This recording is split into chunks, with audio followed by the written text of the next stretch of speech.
श्री हरिभूषण ठाकुर बचाओ।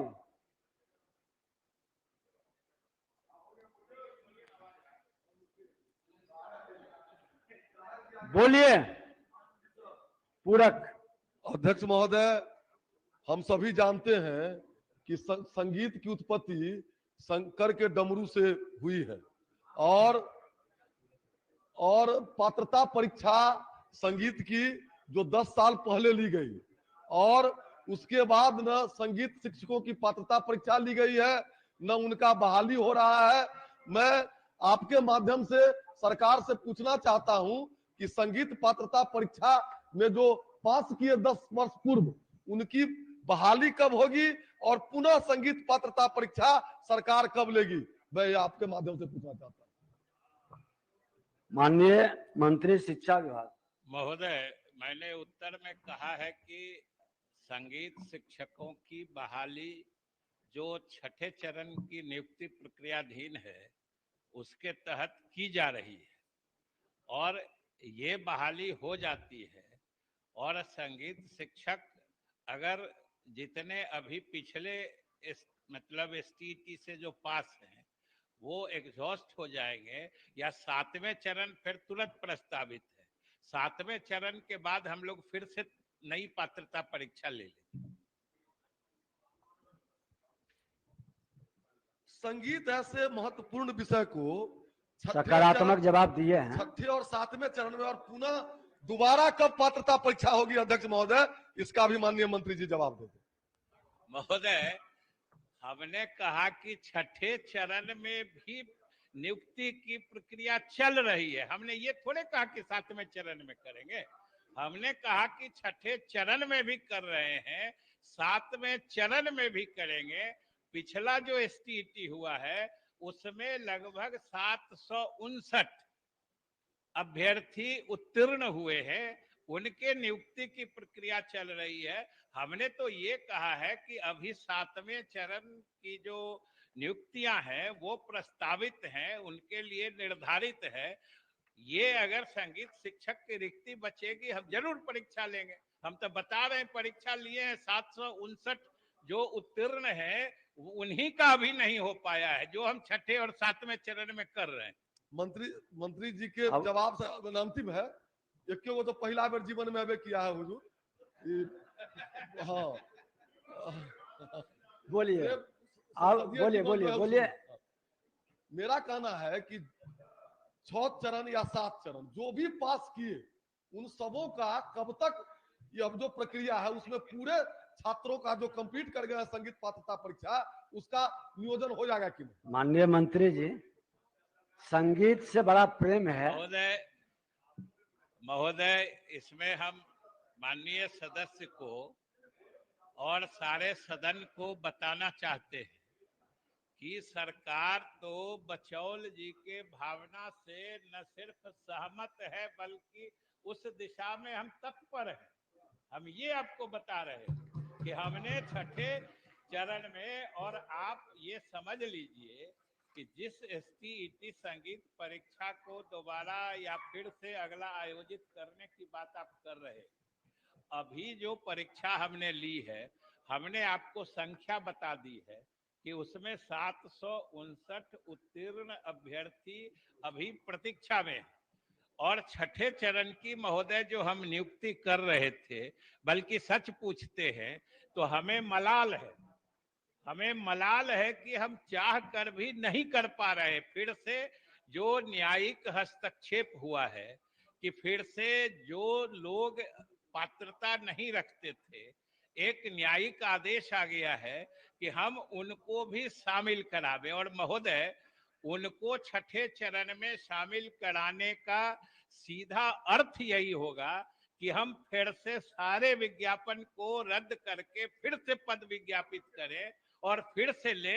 इसलिए सरकार ने अपनी ईमानदारी के तहत जो न्यायिक आदेश आया है, हम माननीय उच्च न्यायालय से हम सिविल रिव्यू पिटीशन ने दायर किया है कि भाई हमको नियुक्तियां करने दीजिए। आप जिनको भी कह रहे हैं पात्रता देने के लिए, हम पात्रता दे देंगे और अगले समय में पात्रता देने में अगर उम्र सीमा की बाधा आएगी तो हम उसको भी शांत कर देंगे। लेकिन अभी जो नियुक्ति है, जो बचौल जी की जो भावना है या उनकी जो व्यथा है कि रिक्त पड़े हैं, जो योग्य अभ्यर्थी का मतलब पढ़ा नहीं पा रहे हैं, संगीत की शिक्षा बाधित हो रही है, तो सरकार तो खुद तत्पर है महोदय। और हम लोगों ने न्यायालय से इजाजत मांगी है कि आप हमको छठे चरण की नियुक्ति में आगे बढ़ने का मौका दीजिए। आपके हिसाब से अगर दूसरों की भी पात्रता बनती है तो उनको जरूरत पड़ेगा तो हम उम्र शांत करके भी अगले चरण में उनको मौका दे दें। ठीक।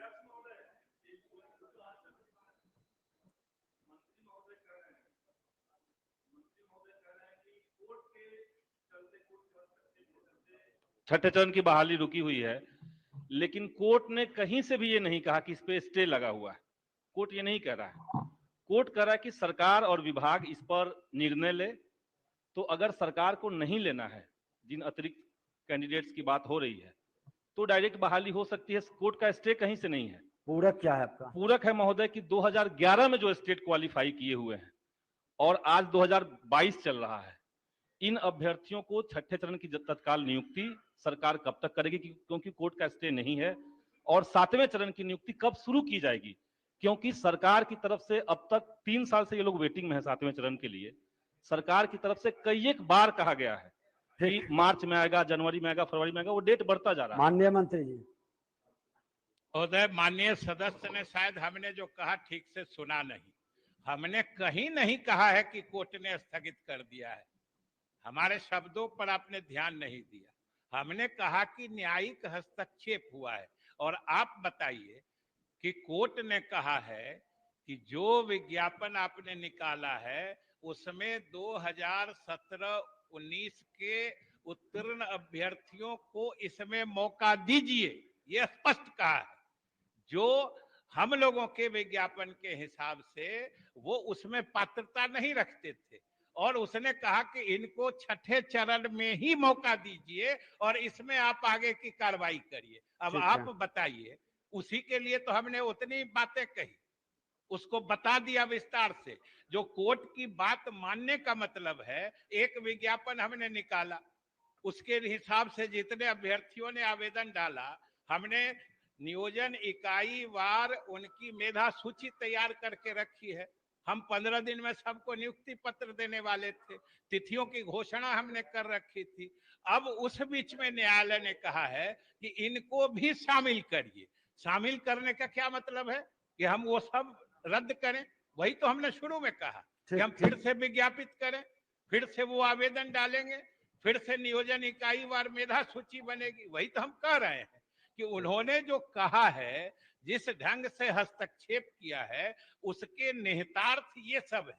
उन्होंने स्थगित माने शब्द नहीं कहा है, लेकिन जो बातें उन्होंने कही है वो स्थगित से भी ज्यादा गहरे अर्थ वाला है।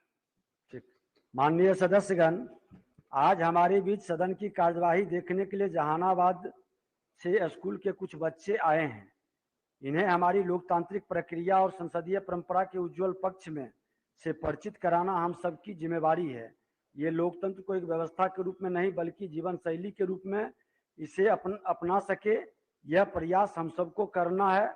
अतः हम सब इसके बीच एक बेहतर वातावरण और सकारात्मक भाव से व्यवहार करें, ताकि ये यहाँ से इस महान सदन की अमिट छाप लेकर जाएं और जीवन के इसके अनुकूल बनाने का प्रयास करते रहें। माननीय सदस्य श्री भीम कुमार सिंह।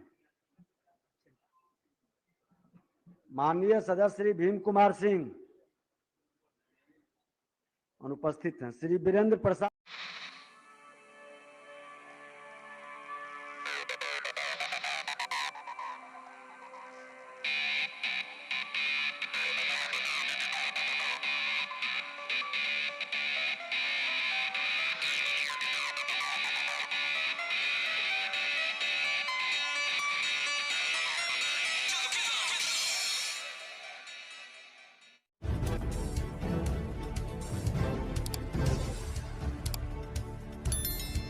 सब्सक्राइब कीजिए हिंदी क्लब को, दबाइए इस बेल आइकॉन को ताकि हमारा वीडियो आपको मिले सबसे पहले। शेयर करें अपने दोस्तों के साथ ताकि वो भी इसका लाभ उठा सके। ये सब बिल्कुल फ्री है।